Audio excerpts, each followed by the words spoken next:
Hello दोस्तों। हम मानते हैं कि हमारा इतिहास सबसे गौरवशाली इतिहास था, प्राचीन था। परंतु आज हम अपना गौरवशाली इतिहास, अपनी भाषा, अपनी लिपि भूल गए, अपनी संस्कृति को भूलते जा रहे हैं। और हमें इसे विकसित करना है तो हमें अपनी संस्कृति, इतिहास को ज़िंदा रखना होगा और ये हमारा लक्ष्य भी होना चाहिए। मैंने सोचा इसीलिए एक छोटी सी शुरुआत मैं भी करूं। छोटी से छोटी कोशिश भी परिवर्तन ला सकती है। तो दोस्तों, एसएस कोडापे का आप सबको जय सेवा और सभी को मेरे नए चैनल आदिवासी चेतना में मैं आपका स्वागत करती हूँ। दोस्तों, भारत देश विभिन्न भाषा, परंपराओं, रीति रिवाजों का देश है। सन 2011 की जनगणना के अनुसार 10,42,81,034 भारत के आदिवासियों की जनसंख्या थी, लगभग देश की 8.6%। हमारा यह समाज देश के मध्य प्रदेश, छत्तीसगढ़, झारखंड, उड़ीसा, राजस्थान, महाराष्ट्र, बिहार और पूर्व के प्रदेश जैसे मिज़ोरम, नागालैंड, पश्चिम बंगाल और अनेक द्वीप समूह जैसे अंडमान द्वीप समूह में हमारी ये जनजातियाँ फैली हुई हैं, जो लगभग 700 के करीब है। सन 2011 के अनुसार हमारे देश की साक्षरता 72.99% थी, जबकि आदिवासियों की 59% यह कम है। इसका अर्थ यह है कि हम इस आधुनिक युग में हम उन लोगों के साथ दौड़ना है जो दौड़ में आगे हैं। हमें उनके साथ चलने के लिए विकसित होना पड़ेगा। इसके लिए अपना धार्मिक, सामाजिक, शैक्षणिक स्तर हमें ऊंचा करना होगा। यह अत्यंत महत्वपूर्ण है। जो हमें आंकड़े बताते हैं कि जो जंगलों में रहने वाले अन्य जो लोग शहरों की आबादी से दूर, जैसे अंडमान में रहने वाले कुछ लोग, जो सिर्फ 300 ही बच गए हैं, जो कि धीरे धीरे समाप्त हो जाएंगे। और जिन परिस्थितियों में हम हैं, हमें सोचने की आवश्यकता है कि ऐसे लोगों को कैसे बचाया जाए। बाकी जो भारत से शहरों की ओर जुड़े हुए हैं और शहरों में रहकर अपनी संस्कृति को जीवित रखना, यह हमारा उद्देश्य होना चाहिए, जो कि हम नहीं कर रहे। जो इतिहास हमने लिखकर नहीं रखा, जो हमारे मुंह ज़बानी है, उसे हमें लिखना होगा। और जो भी प्रचलित कहानियाँ हैं, उसे लिखित स्वरूप में करके अपनी आने वाली पीढ़ी को देने के लिए रखना चाहिए। आदिवासी, क्योंकि आदिवासी शब्द का अर्थ लोग जंगली लगाते हैं, जबकि आदिवासी ये कोई टोली या कबीला नहीं है। ये किसी विशिष्ट भूप्रदेश पर हजारों वर्षों से रहने वाले स्थायी लोग, जो अपनी स्वतंत्र संस्कृति रखने वाला एक समाज है।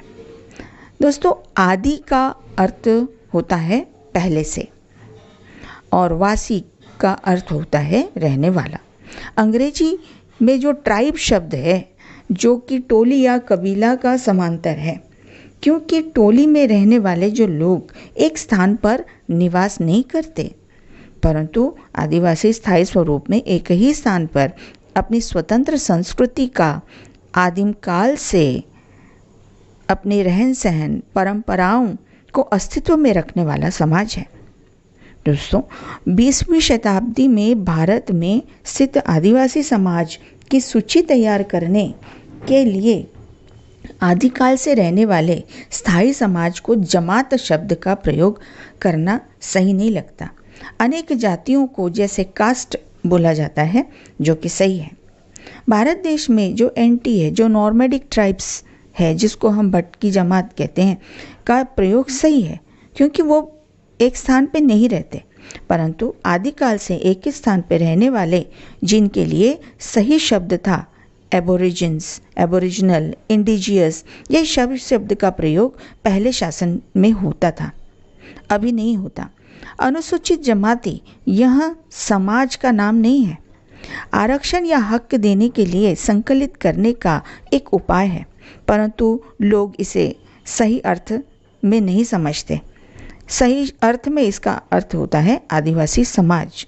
ये शब्द ऐसा अर्थ होना जो कि लोगों के समझ में नहीं आता।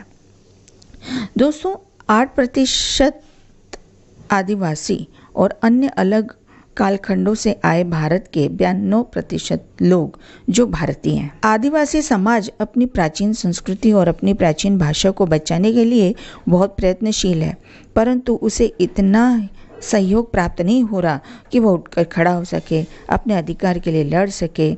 हाँ, जबकि उसको अपना अधिकार या जो आरक्षण है वो ऐसे दिया जा रहा है जैसे कोई भीख मिल रही हो। दोस्तों, आरक्षण को हम अलग नज़रों से देखते हैं। स्वतंत्रता प्राप्ति के बाद भारत के संविधान ने पहले से के जो समूहों को अनुसूचित जाति और जनजाति यानी अज-जा के रूप में सूचीबद्ध किया। संविधान निर्माताओं का मानना था कि जाति व्यवस्था के कारण ऐतिहासिक रूप से पिछड़े रहे और इन्हें भारतीय समाज के ऐतिहासिक रूप से पिछड़े रहने के कारण सम्मान और समान अवसर प्राप्त नहीं हुआ। इसीलिए राष्ट्र निर्माण में हमारी हिस्सेदारी कम रही।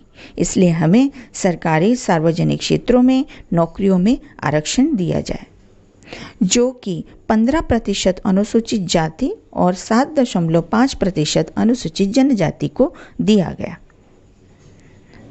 भारत के सुप्रीम कोर्ट द्वारा यह फैसला किया गया कि 50% से अधिक आरक्षण न दिया जाए, परंतु आज संविधान संशोधन जो 126वां संविधान संशोधन बिल जो लोकसभा में आसानी से पास हो गया, SC/ST के आरक्षण को 10 साल तक बढ़ाने का प्रावधान किया गया, जबकि 25 जनवरी 2020 की लोकसभा में इसे पारित किया गया। दोस्तों, आरक्षण ये हमारा मौलिक अधिकार नहीं है ऐसा कहा गया था, जिसमें काफ़ी हड़कंप भी मच गया था। दोस्तों, अगला वीडियो हम आरक्षण पे बनाएंगे। आज के लिए इतना ही।